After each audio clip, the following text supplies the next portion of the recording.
Mamangayda ningthauza angom luwang kuman moirang khanganba amasung sarang laisang themna singba kanglupsingna Manipurgi tongan mafamda ningthau panba maningtamba leibak amam oina leirami. Moirang haiba asi Manipurgi khanong chupmaikaida yamna khukan panganba ningthau panduna leirakpa kanglup amani. Kanglup asigi oiba chatnabi nat amasung wari wakhong kayamuk leijai. Mapuroiba ningbi sunulembigi wari asi moirangi warini. Wari asi sote thangwai pakhangba kauba lairik aduda yumfam oiraga samlapna amu ithorakpani.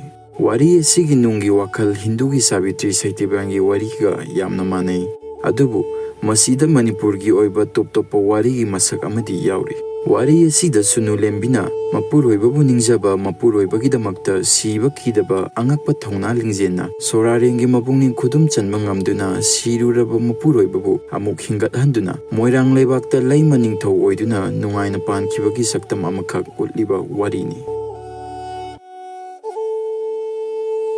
Mamangayda ningthau oiduna palamba puriklai thangwai kongding ahanbana Leima thamoirembi panaduna chothe thangwai pakhangba pokhi.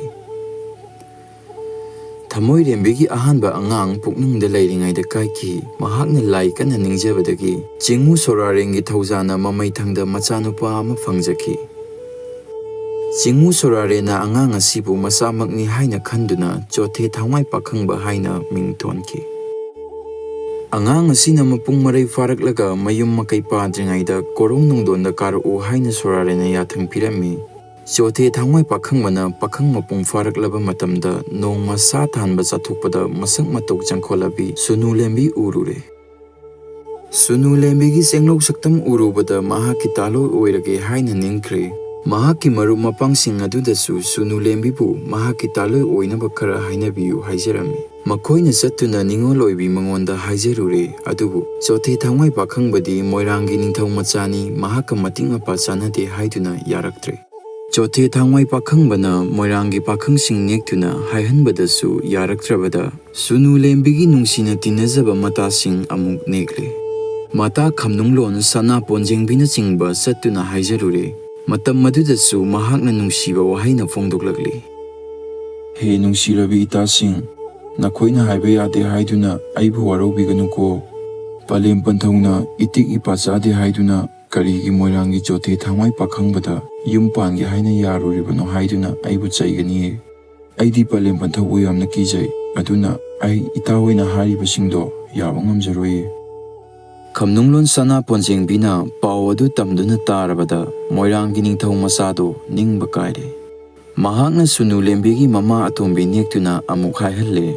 Mama atombina palem panthau yanaba mahakna soidana singani hairabada sunulembi chothe thangwai pakhangbada leiba yare. Haunabi matungina ahal laman haina singnetuna luhongle.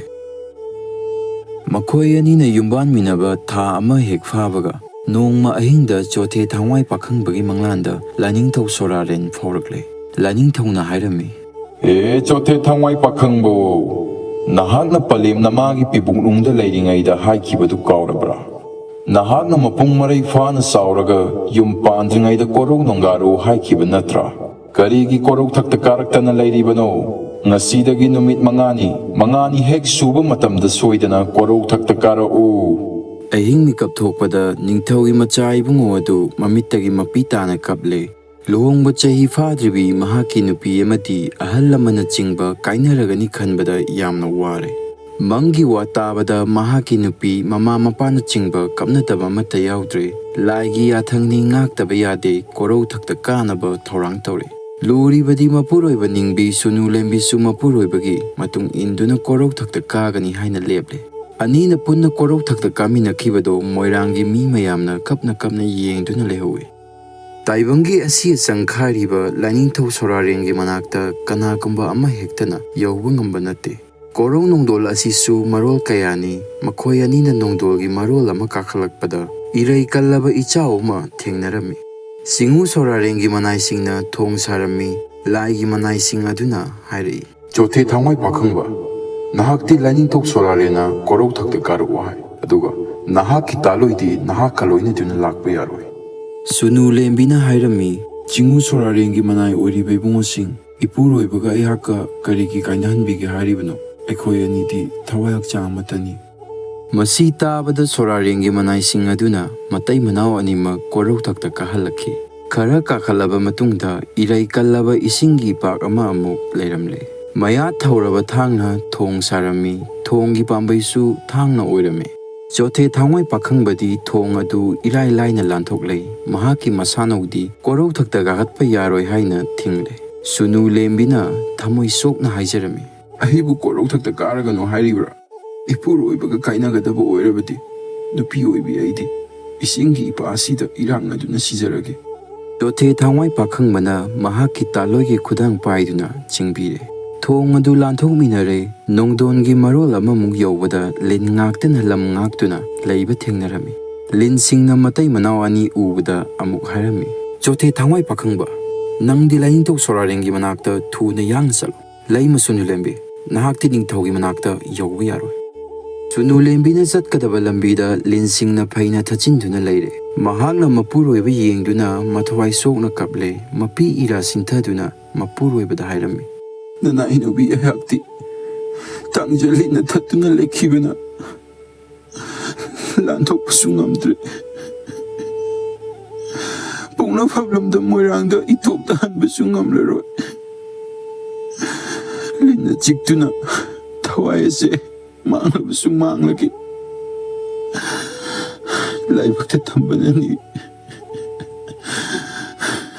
Kege chothe thangwai pakhangbana lam ngakliba linsingda mahaki taloiga kainaba ngamloi haibada linsing ado loina chatkre. Mafam adu lanthoktuna makhoi aningma punna lainingthau sorarengi thongjin yauna lakminare. Leiramba thong ngakpasingna moira ningthau machai bungona mahaki asengba saktam takle.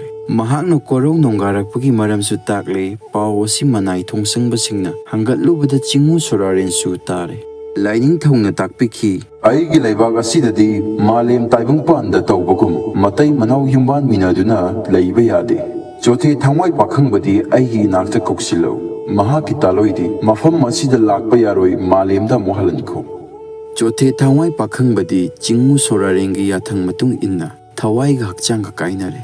Mahaki thawaina laining thaugi manakta laikre. Mapuroibagi thawai yaudraba hakchang konduna SUNULEMBI ona thoina kapkre. Mahakna tingthana oina kaptuna haiki. Ayakti kege moirang lebakta itomtan basu ngamlaroi.